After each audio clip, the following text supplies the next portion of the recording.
Hello, everybody. Welcome to Cookesville, USA, the wildest, wickedest, wealthiest big small town in the West. Video and audio podcast. This book exists because of Sarah Burns. Hello, Sarah. Welcome. Hello, glad to be here. Glad to talk about my favorite book. Yes. Welcome. Yes, and as it turns out, it's become my favorite book by way of the audiobook. And the other voice you hear, "Hey Eric, how are you?" Doing good, Larry. Doing good, Sarah. Can't wait to do this.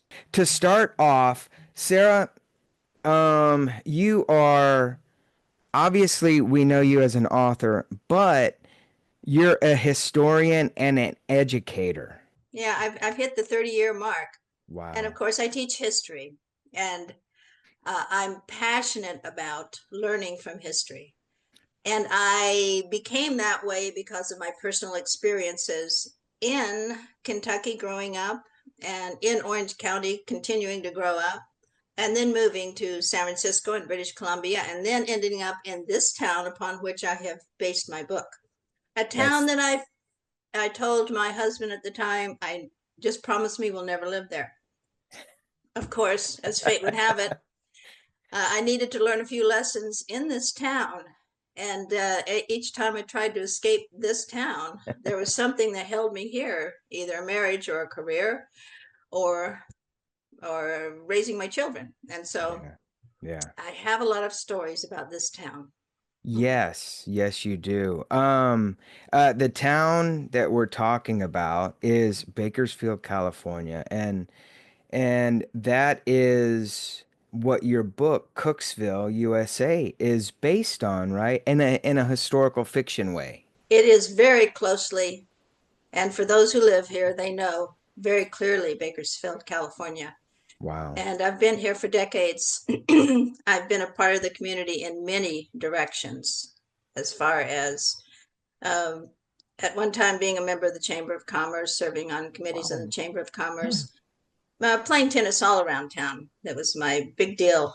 Tennis clubs and at some country clubs. And so I've mingled with the top brass, you might say, Hmm. and gotten to know both the social and political scenes very intimately. And is And I that won't I won't go into intimate real details. that's great. Speaking of that, that's what really your book revolves around the characters, obviously, of Cooksville. and and it's funny to me because Eric and I, we produced your audiobook and did sound design and Yeah. the effects and everything, but listening to it and hearing it in a spoken word is is different. It's so um immersive in a way where it's almost like when you watch a TV show, because nowadays, everybody streams everything, and and this book I think is very streamable. The book is dramatic. There's a lot of drama and there's a lot of explicit interactions, we'll say Yes. for right now, and Yes. passion and Yes. love and hatred and dangerous situations from the 1850s all the way into the 21st century. It's been amazing to me to be so aware and to sit next to somebody who is the central character, to know him well as a friend in my home and hear Mhm. his stories. I couldn't believe what I was hearing. Wow. Wow. And for those who've read the book, they can hardly believe it, and yet they know it. They know this is Bakersfield fictionalized. So That's it's wild. very, it's personal, and it's I don't know. I don't think you can write a book like this without being personally involved. I don't think you can make it dramatic and loving and passionate and hot and all of that Yeah. without knowing what was going on. Yeah, yeah. I think that's one question that really jumps to mind is, when did you start to know that you were going to write your book? I had the inkling when our friend Leonard was still alive, and he was telling us some of these stories. I had a further inkling when I began to question myself, why am I still in this town? And then I thought, that's why I'm still here, Oh, because I don't want to forget what I've learned from this town. And if I can put it in a book, I asked for Leonard's permission. He said he didn't think anybody would be interested. And then he told us wow. about an A-lister in Hollywood who was interested. And then he passed away in 2011, just like the Lenny in my book passed away. And then I had permission to fictionalize it and write it. And so those who knew him say that I nailed it. So it is, it was surprising to me the more I learned, the more I looked into it, to see the paths that he crossed among the mob. And since just recently, talking to a lawmaker here in town, he told Steve and I that, oh, there's more to it than that. The mob was really active here before they developed Las Vegas.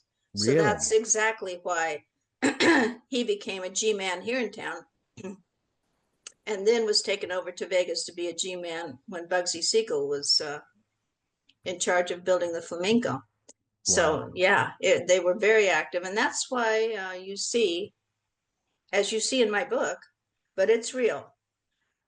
There was a huge influx in the early 20th century of Italian families that came into this valley as farmers who opened their stores, who created their restaurants, and they're still here. The Wow. families are still here. The namesake stores and restaurants are still here. My dentist is one of them, the offspring of one of them. Yeah, so That's Really? so I'm not cool. kidding when I say I really, really know this town. Yeah. Wow. Wow. Um, And one let's thing while listening to the book, I really felt like each era and that the book covers, I felt like I was sitting and talking with the character from that era. And a lot of that has to go first to your writing. 99% of it goes to your writing, and the other is to our awesome voice casts that we Exactly. have. And the yes. other thing I kept thinking while I was listening to the book is, in a weird way, it reminds me of the Back to the Future trilogy. Kind of how you see Hill Valley go from, the cowboy days, the 50s, up to the modern era. And it was like, wow, all this stuff happened in one town. It was just so interesting, and you could really feel like the town is the main character of the Yeah. book, is what Yeah. I took from it. Yeah. That's good. Good to know, Eric, because it's the way I felt about it as I was writing it, because I knew of Bakersfield and came through when I was, I think I've told you about this. I didn't know where I was going with my next door neighbors in Orange County, and they brought us to the Kern River. I didn't know how dangerous it was. My Mm. friend jumped in and floated downstream and got caught in there. I've lived here for decades, and I know how dangerous that river is, and it happens every year, and they warn people. But that was my first experience in Kern County, and I it was one of those that I don't ever want to go back. But of course, I was in the back of a camper and didn't even see how treacherous the drive to that region was. I know today the old road is closed. But then I met my future husband um, at a church convention, and oh darn, he's from Bakersfield. Please don't ever move me there. And then I visited it in November, and I thought, well, it is a pretty town in the fall. It kind of has four seasons, unlike most of Southern California. Hmm. So I thought, well, it's not too bad, but it's not like living close to Disneyland like me. So, but I've had a long and uh, not a a long and loving and hating relationship with the city of Bakersfield. Yeah. Not hate is too powerful, but dislike in many ways. And then when it all comes down to writing this book, I grew to love it again. Like, Yeah. oh, right, it's rich. It's Yeah. rich. Yeah. very rich. So Yeah. I pictured it as a series when I was writing it. I went over and over, and then I would say to myself, that's, oh my God, you've nailed it. You know, I Mm. was applauding myself. And it just became a part of my life. Like this, this is the seminal work. So far, it might not be the final, but I had to tell the stories and I loved doing it. I really loved, I hope that shows through. I loved exploring the good and the bad. Yeah. And like my Yeah. friend Peter Friedman says, I wanted to kind of bring that up. Yes, please. Ms. Burns teaches us exactly what put the wild into the Wild West. Lots of sex, money, compassion, brutality, and a powerful, heartfelt belief that the American dream could be made real. Cookesville, USA is a beautifully grand story. Although California of 1851 might feel like a John Ford movie, while Cookesville of 1961 reads more like Raymond Chandler, altogether it defines an identity that is uniquely American, that we are a land of both scoundrels and heroes, and we're not entirely sure which ones deserve our deepest affections. And that puts it pretty succinctly, It because does. I'll tell you, I hear people say, oh my God, Lenny was horrible. And then I think, no, but he was wonderful. Yeah. I mean, Yeah. who doesn't Yeah. like reading about Lenny's exploits? Oh, I love Yeah. listening to them. Yeah. Yeah. Yeah. It was Wait. my favorite part. So with your book, obviously when you read your book, it's all together. But what we did with the audiobook is decide to break it up into three books, right? We have book one as the 1850s, right? Then we have book two as the mid-century, the 1950s, 1940s, and then the third book really kind of picks up at the tail end, I think, of the 70s, I think, and kind of it morphs its way into the early 2000s. Um, how how much or how difficult was it to do research on the history of Bakersfield, which then you fictionalized um, the creation of it. How much was it history um, throughout the whole book? Because did you have to do a lot of research on Bakersfield and the creation of it?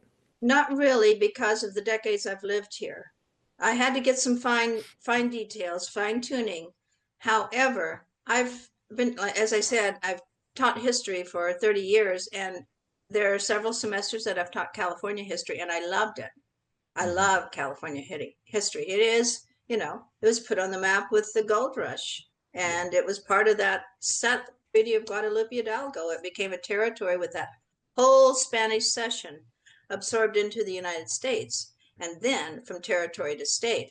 So, of course, the book begins in 1846, actually, in Santa Fe, with the start of the Mexican War and the Crossroads, which was, a vibrant community.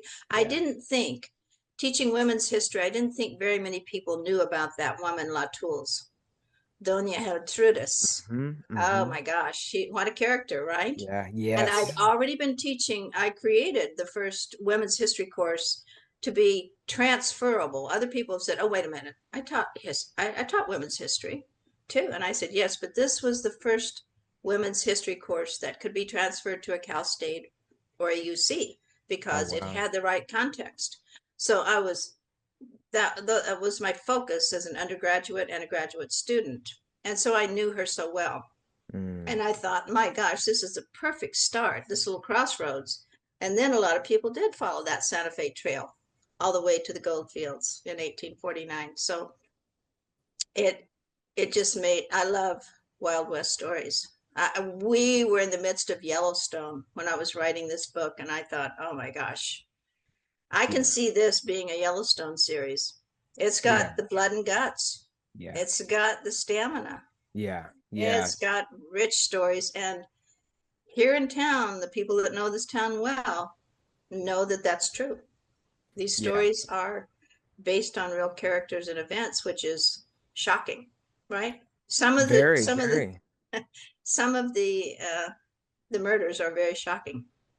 Yeah. Now, speaking of murders, because you go into definite detail about an actual murder that took place there in Bakersfield, correct? The one that is based on the Spade Cooley story, Yes, yes, that was yes. over in Mojave, and the place still stands, Mm, where Wow. he was going to call it Lakeland Ranch. I think he did call it Lakeland Ranch or something of that sort. But basically, his wife at the time, a beautiful woman, he wanted, I'll build this for you. You stay here. mm, I may be out here entertaining and having affairs, but you'd better not do the same. right. So that's what set him off. Yeah, yeah. So the fictional characters based on him, but then there are other events with that child. Very Barbara Ricker. brutal. Very Yeah, brutal. right. A And little that hard to was listen to, Yeah, honestly. really, it is. yeah. And there are 2020 and Dateline episodes that have similar stories, but this is one of the worst. I mean, it really happened here, and the couple was traveling through, and it was just as I wrote it. The woman cooperated with him, and that poor kid. I mean, this brings out the altruistic side of Lenny, and this is what I like about him. Yeah, He does have that altruistic character, yeah, that yeah. he can ferret it out and he's going to find it and he's going to drag him in. On the other hand, if there's enough money and it's not a horrible crime, and Right. maybe Alfredo deserved it, who knows? The Yeah, thing is, and I he, found myself relating to Lenny so much with that whole thing, because I'll be honest, one thing I look at is this will make me sound bad. Well, how illegal is that? It's like, I mean, come on, selling weed, how illegal is that? yeah, Yeah, so I found myself like, yeah, okay. There's levels of stuff. right. Right, right, right, right. Yeah, and having I dined in all the Freddy's restaurants. There was Freddy's Top of the Hill, Freddy's Skyway House out at the airport. There was Freddy's Hill House downtown, and I happened to come into town. We moved here when those restaurants were the primo. Mm, And as I describe Alfredo's restaurant with the dance floor, that's the way it was. There was live music every weekend and delicious food, and it sounds and tastes just like I describe it in the book. I couldn't have done that if I hadn't personally had the experience. to been there. Yeah, Yeah, and yeah. he was connected. He owed the mob money. Now look what Mm, happened to him. wow. Yeah. I mean, like I do stress in the book, vigilante justice was still very much alive. Is Yeah. it still? I think so. I would think so. I would think so everywhere. Let's talk a minute about your main characters because we do follow the family tree of sorts for Frank Cook and his Native American wife Lily Cook. And you kick it off in the 1850s and you and in the first book, it's all about that struggle of surviving and how to survive. And we follow this, and it kind of goes back and forth to Frank's story and Lily's story, and then somehow, I don't want to give it away, but the you know Lily gets separated from her parents when they try to escape and try to find a better life. And I know I'm kind of all over the place, but and even just thinking about it, it becomes an emotional roller coaster, I think, when you follow Frank and Lily's story. It does, because in that era, it was so difficult for so many Native American communities, and in different ways. I mean, they didn't relate to one another, you know. She and her parents and little brother were escaping from a Choctaw reservation. It was Mm, the same for the all the five civilized tribes that were led out to Oklahoma. they were put on reservations, which shrunk and shrunk. The more pioneers came westward, the more white people got their land, and it shrunk and shrunk. But they were forced into mission schools and forced to convert, whether it was real and authentic or not. So they were escaping from that. And they had only heard through listening to the cavalry that patrolled the reservations. They learned about Santa Fe, and they knew the general direction. They knew this, if we follow that Spanish trail there, we'll get there. And so it was a risk, it was a danger, it was an adventure. And that was their experience. And I'm not going to give it away, Yeah. how it all turned out. Yeah. But then there's another experience going on in California. In 1823, when Mexico has officially ousted the Spanish control, it was their country. So all of that Spanish cession from Texas to today's New Mexico, Arizona, Utah, Colorado, California, I mean, just huge landmass. Yeah. Well, once the Spanish are gone, the presidios are vacated, the missions are vacated, those Native Americans are on the land trying to survive when they've been restricted to mission life. And now they've got to learn to scavenge and survive again. And guess what happens? California becomes a state in 1850, and the Constitution says Native Americans, Chinese, mestizos, everyone that's not white is not a citizen of California. So they are surviving against all of those odds. And Frank Cook is right in the middle of it, in the gold fields, with a Choctaw wife to protect, an offspring eventually to protect, a Chinese cook to protect. And so he has a very good reason for creating his own Cookesville. That's not the way Bakersfield was settled, but it was settled by Colonel Baker. And his statue stands still in front of the police department downtown. Wow. He is Colonel Baker, and it was his field, and they didn't have motels back then. So when people passed through, he allowed them to camp in his field, and it became Baker's Field. Wow. Wow. Wow. Amazing. And it grew from there. It's the southern tip of the San Joaquin Valley, and it's very rich agriculturally. And then they discovered oil, and we know if you've seen the movie There Will Be Blood, and that's Kern County. That's Kern County. It is. Yeah. Wow. So this region is just filled with dramatic stories. Yes. Tough stories. Yes. And I was gonna say, and I think you captured almost every one of them, but I know the stories that you did capture and you put on paper and now in your audiobook, they're very powerful. And they move these people's lives in a direction where, much like life in general, you don't really see where it's going until you walk into it. And it's an amazing and beautiful thing. Let's kind of flash forward, because with all this, we're gonna do I think maybe 2 or 3 more episodes, right? And we're gonna talk about book 1, book 2, book 3 in a little bit more detail. But the people that we then follow in the 1950s, those are the real offspring, right, of Frank Cook, which is Samuel Cook.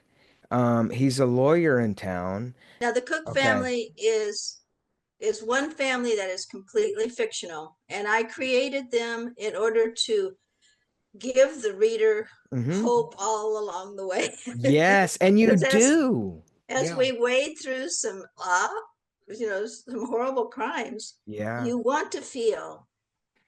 And I think that was the evolution of Frank Cook's spirit, to protect the other people. I've got my town in my town, much like the Goldfields. We'll have a quick trial and we'll decide innocent or guilty, and we'll get rid of the trouble and we'll encourage the good. And so this is the evolution of that. The Cook Yeah. family in the 1950s. Howard Franklin Cook is his father. Mm-hmm. uh, Mm-hmm. our modern day Sam Cooke. And I like that name just because I like Sam Cooke's I music. love it. Man, Yeah. I love Yeah. Sam Cooke. That's cool. And anyway, he is based on an attorney that used to work with Steve. He looked like that. I described the old railroad memorabilia. Butts had that in his Yeah. office. He had the white hair and he had the handlebar mustache and he had the Mm. old West look. So I made him look like Butts, our Mm. friend. But it was, a lot of these people are composites of people I've known in Bakersfield. So Yeah. they're not exactly like Colonel Baker's offspring might be, but Okay. they definitely are the anchors for this community that I created. I Yeah. just felt like somebody has to be open-eyed about rights and about democracy in the midst of the vigilante actions and Yeah. hard crime, hardcore Yes. crime. Yes. And is that the historian in you? Obviously, throughout this whole book, you bring this aspect of these fictional characters, and then you intertwine it with the historical aspect Mhm. that went on in that different period. Um, uh, was that something that you set out to do so It's deliberately? And yes, I think everything about this book is very deliberate. That's what my And you friend get that Diane de feeling while Vegas, reading it. Yeah. right? Yeah, it's I couldn't help but bring in the background because uh, for a long time I've heard that it happens in California first, and then the nation catches up later. And it Mm. used to be Yeah. that way. Yeah. And then the new laws and amendments may be added to the Constitution because they were enacted in this state first. We've Mm. kind of gone a different direction now, not so much that way. But there's this, I learned in studying history that people migrated west in parallel lines. Like the Southerners moved into Texas. They were told not to bring their slaves. Mexico Mm. invited them. You come here, you pay taxes to Mexico, you tithe to the Catholic Church, and don't bring your slaves. Now, you can buy land for farms and Wow. ranches, but don't bring your slaves. Well, Mm. Americans came in great numbers and they disobeyed all three of those restrictions because they became the majority. Oh yeah, try and make us pay taxes. Right. And we're Yeah. Anglican. Southerners back then tended to be the Anglican church. We're not going to tithe to a church we don't believe in. And yeah, we Mm. brought our slaves. Now, what did Mexico Mm. invite them? To pump up their economy and to hire Mexicans, Tejanos, to Mm. work for them. And they Mm. didn't. So there's skirmishes, and Stephen Austin tried to calm things down, and Sam Houston ripped them up. So as people migrated westward, they reflected Southern values in Southern California, Northern values in Northern California and Oregon. Wow. And so this West Coast was a reflection, like it's a whiplash against or reflecting what was happening in the Civil War, Mm. before and after the Civil War. So Wow. you see it catching up. And it was important to me to let the reader know this isn't just happening here, it's working its way to California, which is, the real history of Bakersfield. The Okies came over during the Depression. They came over the mountain, over the Tehachapis. They started picking beans and working in the labor camps to Mm. survive. So it's still here. When I first moved, the first decade that I lived in Bakersfield, I took some Spanish classes at Bakersfield College. And I remember saying to the professor then, um, this is California. How do people here have Southern accents? What's going on? He says, oh, that's the Okie migration. They lived together and they're reflecting there's that Southern accent hung on in patches. Here we Mm. call it north of the rivers, the Oildale region. And in Bakersfield, we call it Aldale. They're out there in Aldale Mm. because of, the accents, Yeah. the culture Wow. hangs on. So there's a great diversity of cultures here. And I Yeah. wanted to explain why that would happen in Cookesville. Yeah, You and know, you you make a do. great point because one thing I remember about living in LA is no place really felt the same. It's like West Hollywood and Hollywood to me were Los Angeles. Anywhere else you go, like the Valley didn't really feel part of LA. And I went to Delano, not Bakersfield, but right near neighboring, spitting distance from Bakersfield, and Delano felt completely different than everywhere else. San Diego might as well be its own Oh yeah. state.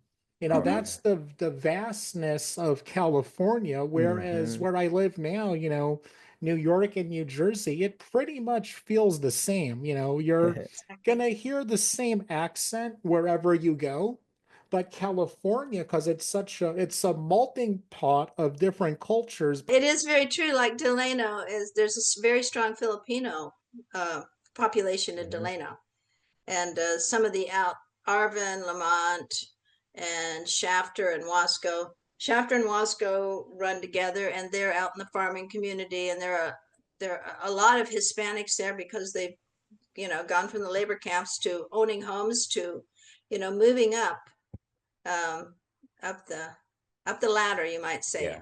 Yeah. So there are, yeah, there are very diverse communities, and like I indicate in my book, the Chinese were here from the beginning.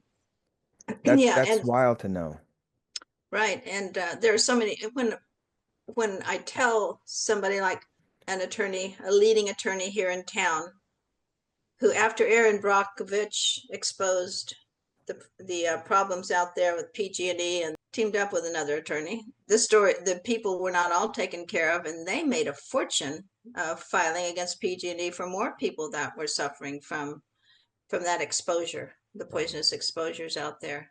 Wow. So every time I tell somebody about Cookesville and it's an attorney, they have, well, wait, let me tell you about this. Let me tell you about this. So I'm wondering if I don't have more tales from Cookesville to go. Right. Right. That's your That's the sequel. sequel, Yeah. More Tales from Cookesville. That's pretty and amazing. that should be the exact Yeah. title. Yeah. Yeah. Yeah. Sarah, this has been really an eye-opening experience from working with you and reading your book, but then also listening to your book. There is, and it's like Eric said, and I always say when I talk to you, you are an excellent writer. Yes. Um, you pick out, I don't know if you pick out, but you just write unbelievable, and it seems like it just flows into the next. Uh it's so easy. It's an easy read. And I will say this about the audiobook before we start to wrap up, is your audiobook is an easy listen, and you can sit back and you got a long drive, you can turn it on if you're working. You can you can kind of turn it on and listen to it, but if you do that, you might miss those parts. So it's one of those books where it's like a good movie. You really kind of Yeah. have to pay attention, um, because you may miss something. But then again, it's a hard listen because of all the trials that we were talking about with the little girl and the couple, and um it's But it's then there are some very romantic listens, and then there are some very erotic listens. man, So, that's what I was gonna Yeah. say, because and okay, those are very private. You Yeah. don't want you to be private. you listen to them. No, no, okay, you read them and it's one thing, but then you listen to them and you're like, "Oh my God," you start to Yeah. blush. Yeah. And it Right. becomes it is. Yeah, I mean, it's really erotic in a good sexy way. Um and then it's such a brutally honest book, an audio book, that you hang on to the characters, you have to let them go, and then it just you miss them. You miss them. Right. You miss the characters. You really do. You really do. So I think you should do a part two. Well, that's why several people I know have read it 3 times because they miss the characters. Yeah. You get Yeah. to the end and you really don't want that to have happened, right? Boy, wait till we start talking about it because I get choked up, Yeah. listening to it. And because you live with these characters. And so I guess this is about as good as place as any to wrap up. Our next episodes will obviously be more in depth about each book, book one, book two, book three. So don't go anywhere. Stick with us. And uh, you. Eric, I don't know what else to say because it's a beautiful, beautiful thing. Sarah, you've done a really amazing, fantastic job, I guess is that's really what it comes down to is there's an entertainment aspect, but it's so personal and I love it. I love Thank it. you very much. I very much appreciate that because I did pour my heart and soul into it. You Well, can't write about those dramatic issues without having lived a little of it, yeah, having yeah, having yeah, witnessed the things that you love and admire and the things you really despise. yeah, And it's based upon real experience. So I read as a child to escape, and that's what usually strong readers do. My yeah. friend Diane De Vega, that's when we met, we said the same thing. Oh, that was my escape. Well, mine too. You Mm, don't want to listen to what's going on over here if you can just go to your room and get into that book. Exactly. Yeah. And it's an escape, and you live with it. And like I like to say, um, when you're reading a book and you're reading these dramatic issues that are great and horrible, it's the characters that are committing them, yeah, whether it's yeah, good or horrible or in between. The characters are doing it. It's not you.